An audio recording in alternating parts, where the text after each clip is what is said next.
Visiting Wilkes County on business or pleasure? Stay in Wilkesboro at the Holiday Inn Express, Hampton Inn, or Red Roof Inn and Suites. Enjoy Southern hospitality, cozy rooms, and a complimentary breakfast. Explore the mountains and then relax with us. You've earned it.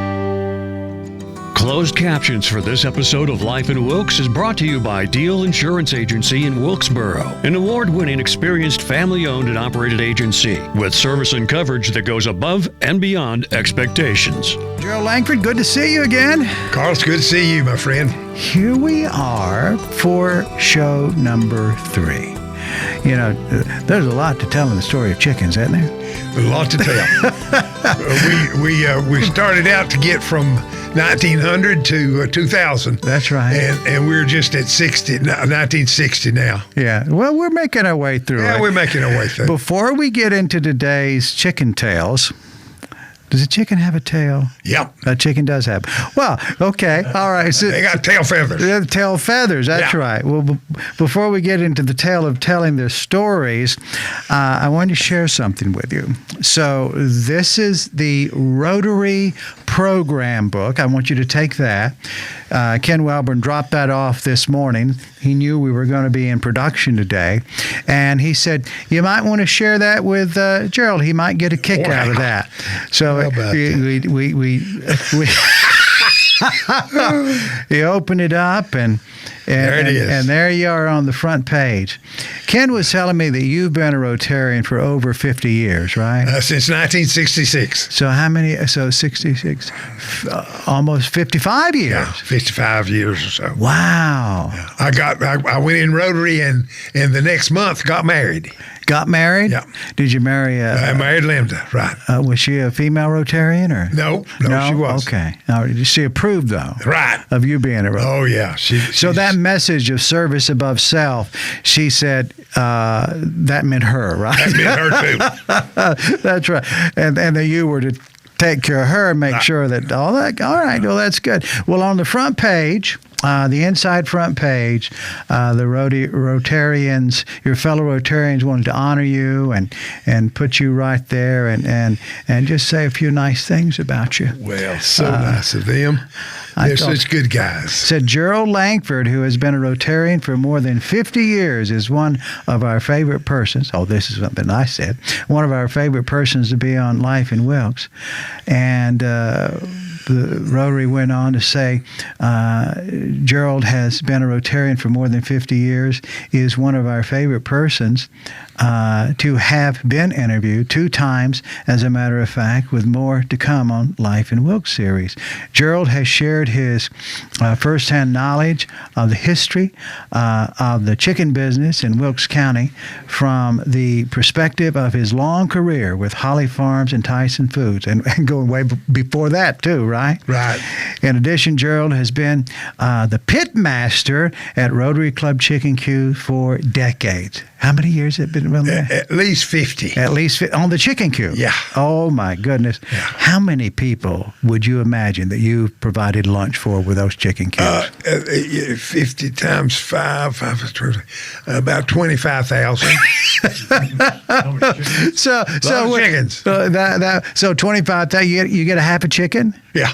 So you've served up 12,500 chickens to Rotarians and other business people, right? A lot of other people. Yeah, that's pretty darn big. So you are considered the official pit master. Yeah. And in doing that, we have raised about $200,000 to give back to the community in the form of scholarships and all kinds of assistance, all kinds of things that we do at Rotary. Yeah, that's pretty darn nice. Rotary makes life better, doesn't it? It does indeed, all over the world. Yeah, it's responsible primarily for eradicating polio all over the world, and we're within a whisker of doing that completely all over the world. Yeah, isn't that amazing? Isn't that amazing? You're thinking about what people can do when they come together with the mindset of doing things by design, by the organization, that the organization itself is about service. Right. And that's not something that's gone away, has it? It's never out of fashion. we do need more younger people Right. in our civic organizations. Right. So what do we need to do, Gerald, to help stimulate, help attract younger people? Because there's a reason that you did it when you were younger, right? Right. You did it. Right. So that same, I'm guessing a lot of the same reason would be there for people today. Well, the world changed so drastically in the past 30, 40 years, and young people have changed with that, and we've got to change with that. We've got to find things that they appreciate and that they value, and that's probably different from what was when I was in my 30s. When you joined first, why did you join? I joined because I wanted to be a part of a group that done things, and they were active. They had a horse show.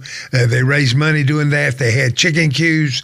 They then later had a fair. All kinds of things that they've done to help. And mainly in the early days, we gave scholarships to people to go to college at community college or at Wake Forest or NC State or wherever.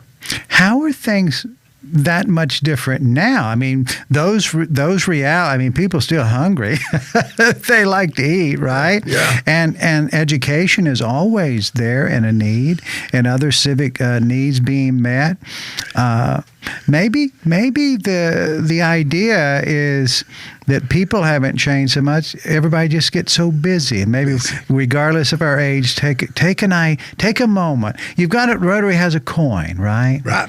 And you cite the words on that coin every single week. Right. Tell people what that is. Right. It is. It's a wonderful thing that we value service to our fellow man and fellow women and fellow kids more than we do for ourselves. Wow. How old are you now, Gerald? 85. So 85 years, 55 years practicing this method of living, because that's what it is, right? Right. It's service, but it is that thing of living. That's right. So, my gosh, that should be inspiration to people of no matter what the age is. Well, thank you. Yeah, that's a great thing. Okay, well, that's a good way to ease our way back into the chicken world. My Lord, when we ended Volume 2, Episode 2, Mr. Lovett had conquered the world, it seemed like, right? Absolutely. But there were some big things that we were going to talk about as we come into this episode. So when we left off, we left everybody hanging with a big discovery that we're going to talk about. And to start that off, we were up to 1963, and by then Fred Lovett and others, lots of other people were developing and doing a lot of things with poultry, and it was getting more and more popular, more and more need for chicken all over the world, and especially in the populated areas of the East Coast. And so Fred put together a group of 17 different companies that and I'm gonna name you those people that were on the board of directors that brought with them certain things.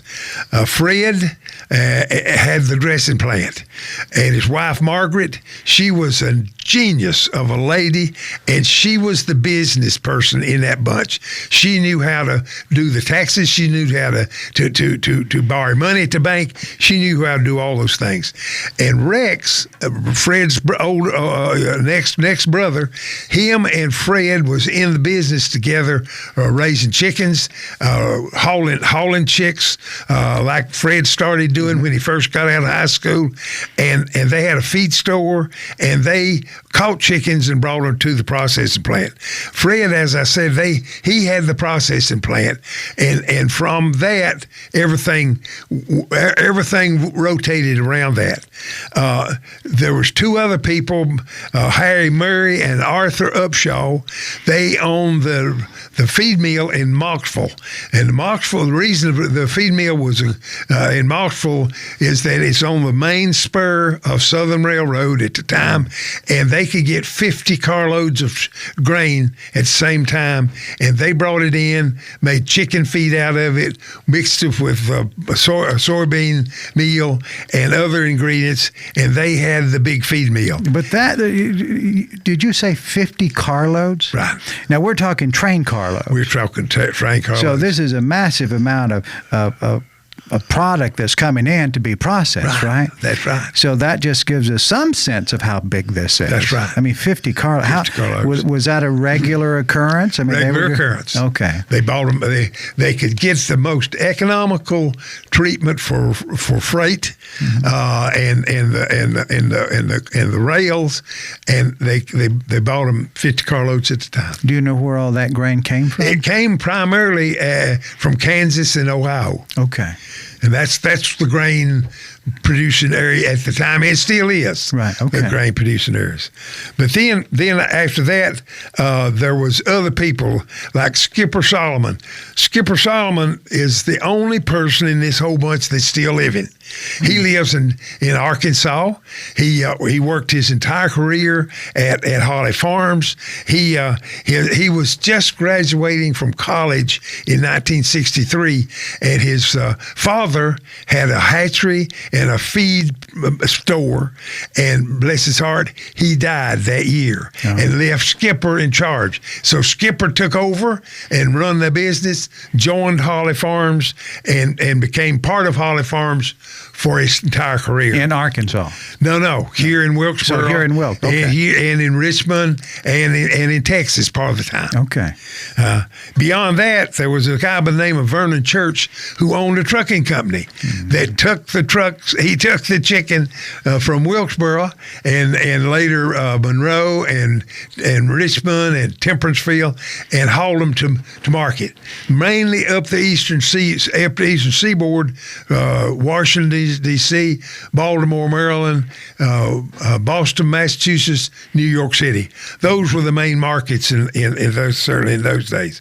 There was another guy by the name of Jim Jenkins. He had a hatchery, a big hatchery in Wilkesboro, and he brought all that assets in with it. Another guy by the name of Ed McIntyre had a hatchery, and he brought that into the business. One of the main people at Holly Farms, a fellow by the name of Izzy Kendricks, he came in, moved here from Virginia, and him and Fred went in business together with a feed store and raised the chickens and putting chickens out in houses that farmers had, and he became an intricate part of the business. So there were several strategic partnerships, right, that all weave together, right. And without all of these, it really would not have grown to the part. Yeah. Okay. The last one was a fellow by the name of Francis Garvin. Francis had worked for several years with the IRS. He was an extremely good businessman. He came into the business as their tax person, their accountant person, and wound up being the CEO of the company down the road after Fred retired. So he counted the chickens. He counted the chickens. Absolutely. Make sure the books balance. And they brought these companies together and put it under one roof. They each had stock in Holly Farms Poultry Industries, and they prospered. They wasn't competing against each other. They were doing their thing. They were the experts in the business, and they brought the company up from scratch to prominence. And the first thing they done was to expand the operations they had in Wilkes County, and they put out more chickens. They built more chicken houses. They built more feed meal that could handle the feed and all the different things. They bought better trucks, bigger trucks, and they could do all the things that needs to be done with the chickens here then. Was that a time, let me ask you this, was that a time when the local farmers, the ones who were raising the chickens, doing the day-to-day work. So was this a time when they were prospering well also? Because I understand from other people that have reached out and said, well, we did really well at a certain time, but then there was times we didn't do that well. So was this a leveling effect of that by having so many things going on under one roof? Oh, okay. Absolutely. Okay. It leveled out with the farmer so that he knew that he could make some money, that he would prosper, that he would be able to put chickens in the very next time after he moved those out, and so he was able to build more chicken houses and become a larger, more important person. And there was lots of people. The Mathises down 421, the Lankfords up in Cricket, the Mathises up in Palier, they all became large farmers that worked full time in that business without having to go to the furniture factory or someplace else to make a living part-time. So it gave that stability. Right. And that all went real good from 63 down to the middle of 65, and during that time, we bought a plant in Richmond, Virginia, refurbished that plant. We bought a plant. We merged with a company in Monroe, North Carolina, that had a processing plant, and we merged with a company in Snow Hill, Maryland. So you become involved at that time. That's right. In 1965. I went to work for them. Okay. Yeah. Because I just noticed you just started saying we instead of they. So that's when you were involved, and you began from that moment on. So from 65 up until your retirement, you were in the middle of all that. That's right. Okay. That's right. And in that they became a lot bigger, and then in 65, 66 is when the big stuff happened. The big stuff happened. We changed from ice pack chicken to chill pack chicken. Now, I'll redefine ice pack. We go back to the way that Mr. Eller done chickens.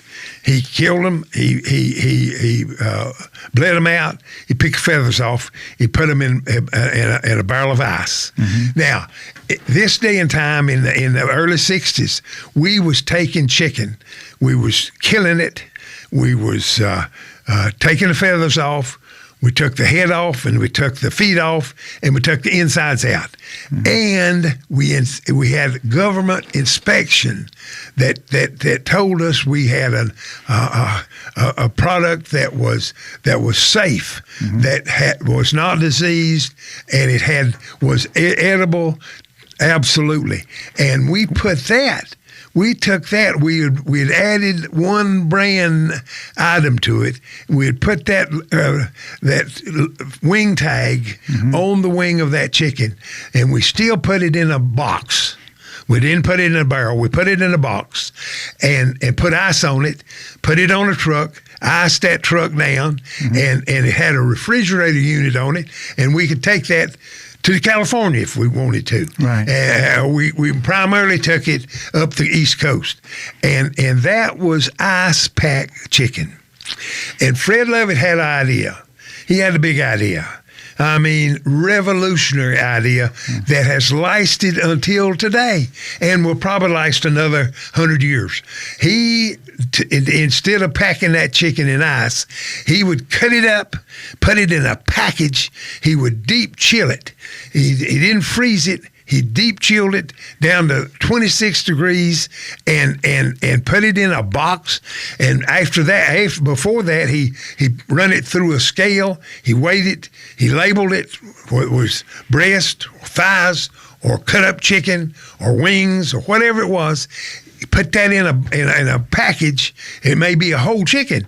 If you did, it was labeled as a whole chicken, and the package was printed so that it told you something about what was in that package, how many pieces, what it was, the date code on it, so that it stayed fresh, and that and then that went into a box and was super chilled on the truck, and it went all the way to the market, and the market was hungry for this because it saved the supermarket money. They didn't have to cut things up anymore. They didn't have to hire butchers, and lots of supermarkets had unions, and the butchers were unionized, and they were high-paid people, and they could let those butchers concentrate on pork and beef, and they didn't have to concentrate on chicken. And the chicken come in a box, and the clerk took that box of chicken, and it was already priced, it was already labeled, everything about it went right on the shelf, and the person could pick it up right then, take it to the checkout counter, they'd check it out, go home and cook fried chicken. And that's why everybody has an appetite for chicken, because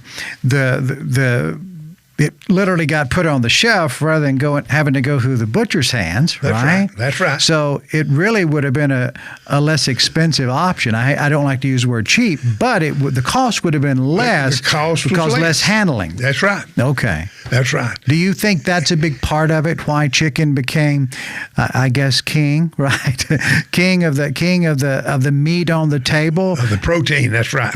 Okay. Chicken is good. Mm-hmm. You know, we all know that. It's a lot of variety that it's endless how you can fix chicken. Right. And then it wasn't as much as it is now, but of course, but then it was still a very variety of ways that you could fix chicken, and it was cheap. It was less expensive than pork or beef, and people liked it, and so therefore it became a very important part of our daily life and our daily appetite. Wow. So I'm thinking of dates that you just mentioned. So you're stepping into the chicken world in 65, right? Right.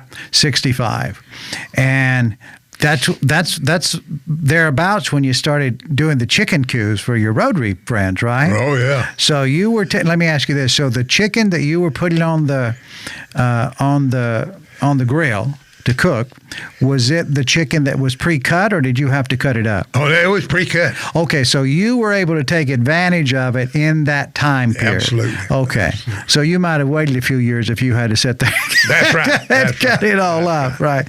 All right. Okay. But after we developed, in order to do this, we had to be able to go to Safeway or Kroger or Winn-Dixie or whoever and say, okay, we've got enough chickens so that if you decide you want a whole bird sale, then we can give you 10 truckloads of whole birds, and you have a sale in your supermarkets, and we can furnish it. And so that's when in the 60s we had the plant at Monroe, we had the plant at Richmond, we had the plant at Temperancefield, we had the plant in Center, Texas, and one in Seguin, Texas. And together those plants could produce enough chickens that we could handle everything on the East Coast, anywhere from Chicago to New York to Miami. Did you have plants that would focus on, different parts of, like, if it's a whole chicken, then all the whole chickens would come from this plant, and if they wanted it cut up in the packs, it'd come from these plants? No. They all came from all plants. Okay. Yeah. Okay. They would put up whole birds, right, or breast, or thighs, or drumsticks, or livers, or hearts, whatever. They could produce all of that at that particular plant, and if they needed 10 truckloads, they would get 5 of them from Wilkesboro and 5 of them from Richmond, right, and go with a sale that they might decide they wanted to have at Safeway stores in and around Washington, D.C. Right. But at that time, you had already instigated the pre-cut product going. So all the packaging was by the time you stepped on board in 65, that was already in place then. That's already in place. Okay. Already in place. Right. We've perfected it after that. And we still had some customers that didn't like that. or we had some customers that didn't want. But we was able to sell that to those people, and they became heavy duty customers of ours, and all the other poultry companies, the Tysons, the Go Kiss, the Purdue's, all of them, they went to that same kind of process. None of that was patented, or none of that had any secrecy to it. Right. They all was able to get the machines that from the manufacturing companies and put the product through a wrapping machine that put that product into the chiller and into the boxes after it'd been priced. It seems like it was probably good business for everyone to have that uniform way of doing it, because it was better for the market, right? Better for the market, right? And we had no problems with other competitors. We showed them how to do this because it was good for us all. It was good for us all to change the way to a chill pack operation from an ice pack operation. When this started happening, Gerald, as you look back and you look at Wilkes County, so was this time period in the 60s, maybe 70s, how long was the chicken business really great for Wilkes County? It's really great for Wilkes County, even to this day. Even to this day, we have one of the largest processing plants in the country here at Wilkesboro. The plant in Monroe is still going great. Growed a lot. The plant in Richmond, the plant in Temperancefield, all those plants are through the plant in Seguin, Texas, and Center, Texas. All those plants are still going. They've grown at least doubled since the 60s. To produce that many more chickens to satisfy the growing population that we have to furnish chicken to. So without a whole lot of variation of change, that process that was put together in the 60s is still serving today. Absolutely. Absolutely. And another thing that was taking place that in the 70s at least, that revolutionized the way people eat food, chicken, is that the fast food places came into being. Kentucky Fried Chicken, the people at Popeyes, the people at Holly Farms, the people at McDonald's, the people at churches, and the people at Bojangles. All of those people came into being in the 70s on, and their chicken didn't go into the chill pack packages. It was still buck, but it was dry. It was not ice packed. They started, instead of putting it in individual packages, they put it in a big package and refrigerated with CO2 and seal that big bag up, right, and send it to the people, because they cut their own chicken up. Well, no, we cut it up. We would cut it up and fix it, the legs and the thighs and the breasts, and however they wanted it. You know, for years, Kentucky Fried Chicken wanted a 9-piece cut, and we cut that chicken into two legs, two drumsticks, 2 thighs, and 3 pieces of breast and 2 wings. Wait! 3 pieces of breast? Yeah, they cut the front of the breast off, and then split it, and they made 3 pieces of breast out of that, so that they could go into that. So the Kentucky Fried Chicken, they don't do that anymore, particularly. Yeah. The people caught on to that, I guess. Right. But anyway, they would cut it up the way we would cut it up for them, the way they wanted it cut up. Sure. We'd put it in individual bags and seal it up, or we'd put it in big bags and seal it up and send it to market that way. Do you remember that time period when all the we'll say chicken, the fast food chicken places, just like you mentioned, KFC and churches and Popeyes, all these different groups, when they started to appear on the landscape, what was that conversation like sitting around your table, with leadership of like, well, here's a new thing that's happening, because it was, right? Yeah. So it was a little different than just a new grocery store chain coming on board. Right. This was taking it, really into the consumers, into the consumers' bellies through all these different flavors. Could drive right up and get what they wanted. Right. I remember so well that we heard that there was a brand new Kentucky Fried Chicken restaurant in Statesville. Okay. There wasn't one here, but there was one in Statesville. We loaded up in the car, and Frank Rhodes drove us down, and we drove down and parked at that in front of that Kentucky Fried Chicken place and went in and eat lunch. Mm-hmm. And honestly, I can remember how that tasted to this day. Right. It was absolutely super. They had good chicken, they had beans, they had slaw, and they had a dinner roll.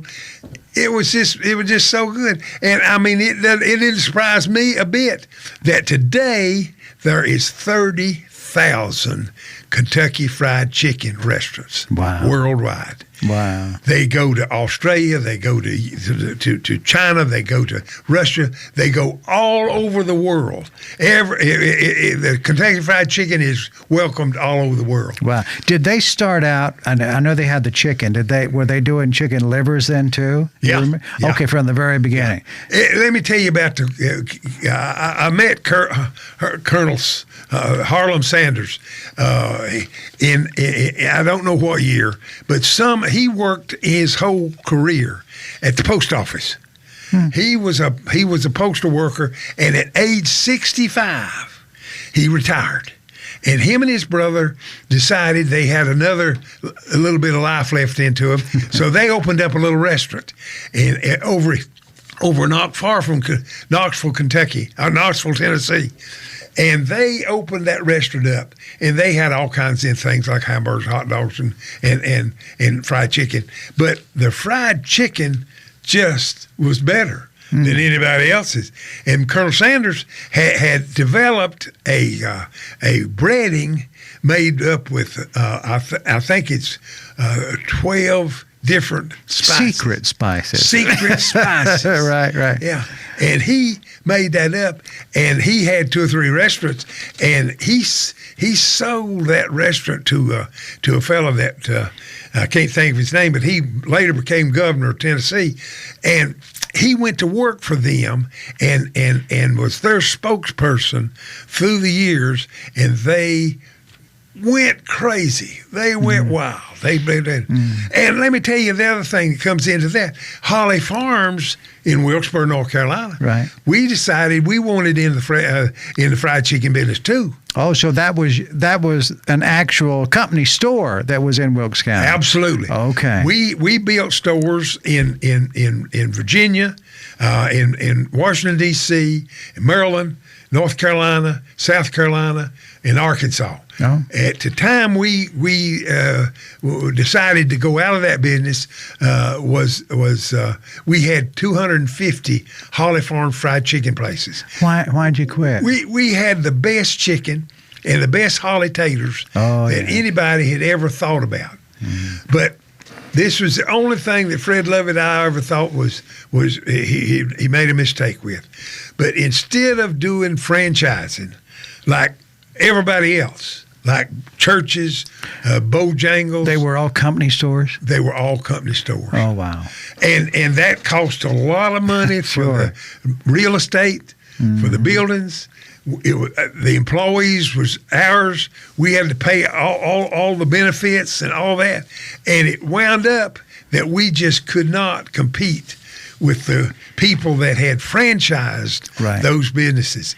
And to this day, franchising at Hardee's, at McDonald's, at Kentucky Fried Chicken, and all other chicken places, that's the way they made it. Because you let the individual entrepreneurial build the building, have the land, and hire the people.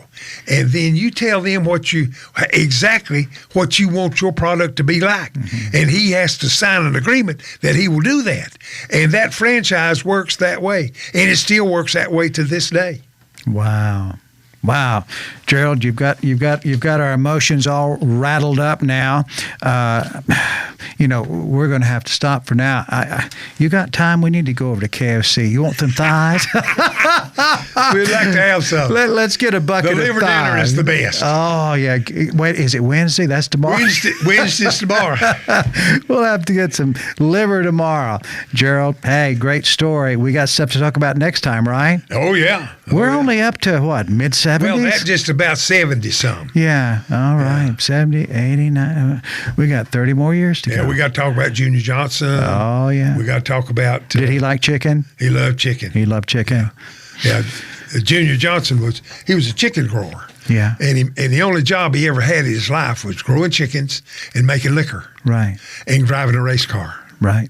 And he started out as a chicken grower, and he was a race car driver and by profession, and we put a little shop behind the plant at Wilkesboro, and the maintenance guys would work on his car during the week, and some of them would go with him to the race. Did he run that car on chicken grease? He run that car on chicken grease. All right, Gerald, we'll see you next time. That's great. Can I have this? Yeah, that one's yours. My goodness. Yeah, I'm going to leave this with you. All right, that's great. You got to read that. I'll read that before next time. All right. All right. That's great. That's great, Gerald.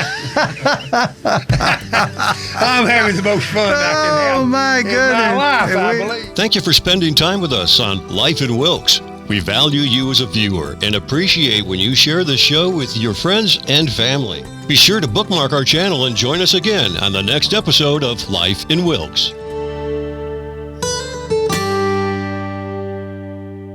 Huh?